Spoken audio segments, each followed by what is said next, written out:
I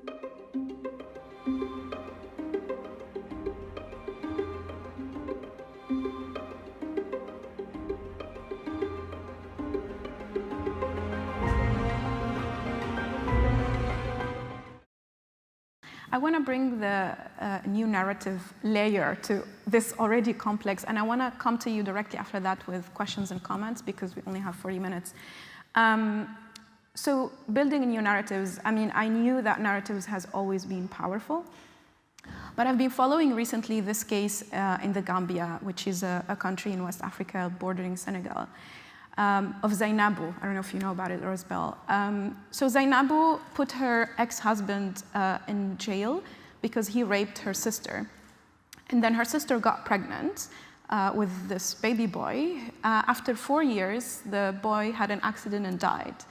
And there has been for weeks now demonstrations accusing her of killing the boy with T-shirts of the ex-husband, Bob, free Bob. So basically, criminalizing the victim and victimizing the criminal, right? And how this narrative can completely shift from, 4 years ago, from being the victim to being now the hero. It's basically this Bob is now a hero in the Gambia.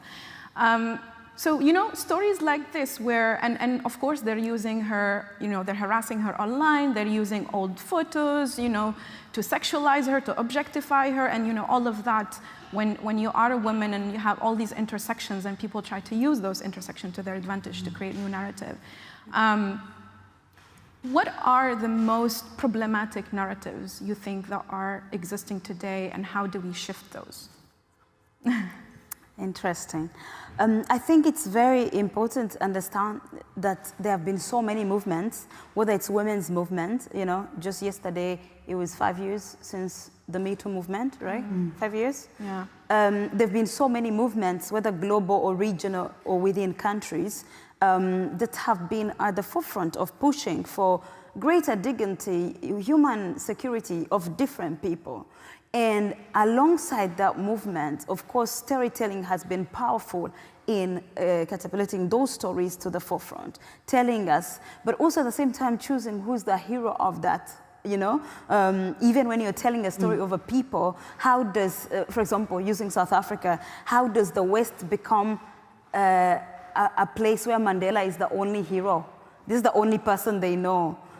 How does Mandela become the hero and Winnie Mandela is not anything near?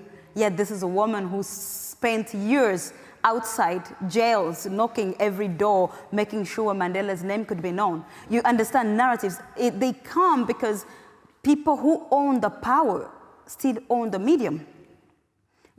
Even when we have tried to use alternative medium, independent films, there's still where the power lies and who is able to speak to the back of the room is still the question, even as we do that. So that's why you find that those two parallels, I always say, when you say Nelson Mandela, and people don't even know Winnie Mandela, and the powerful woman she was, and how she was subjugated even after apartheid, right? In her name, like never to touch. It was like the two are light and day, but they all fought. And yet the narrative is this purification of Mandela to be the saint. And in order to be a saint, you have to have a devil somewhere.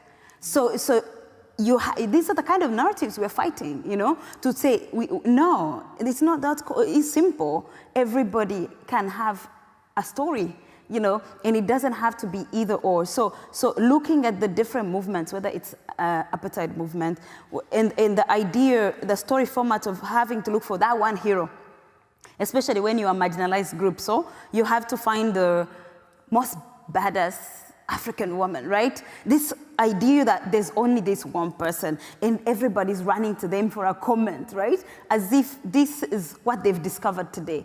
Yet where that person comes from, there's millions of others like that person. So understanding how do you diversify even narratives? How do you diversify stories, people who representation for me is very, very important. And it comes to the question of power, who picks and chooses and who has the power to amplify that which they've chosen.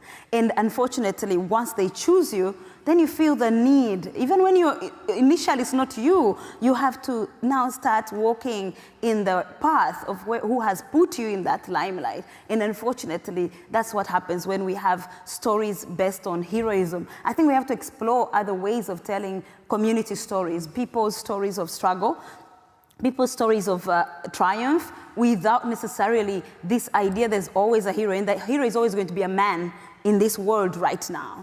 And there's always going to be a woman. The chances are that you could be as good as a man 20 times, but they would choose the man to be the hero. So those are the kind of systems that we are looking at and we're battling against, even when you're talking about storytelling. For me also, it's like we are now, it's 2020, as a white person going inland into Congo somewhere, it's very important to understand, you know, we have filmmakers, we have storytellers, we have journalists, excellent journalists from these countries. It's like, your positionality, why are you in that place? Ask yourself. Any moment, ask yourself, why am I here? And how did I arrive here? Who else should be here instead of me? Because you cannot bring new narratives. You have, as a person who is privileged, you must be willing to step back, you know, connecting to the earlier panel when we were talking about, you know, reparations and everything. You have to stay back, you know.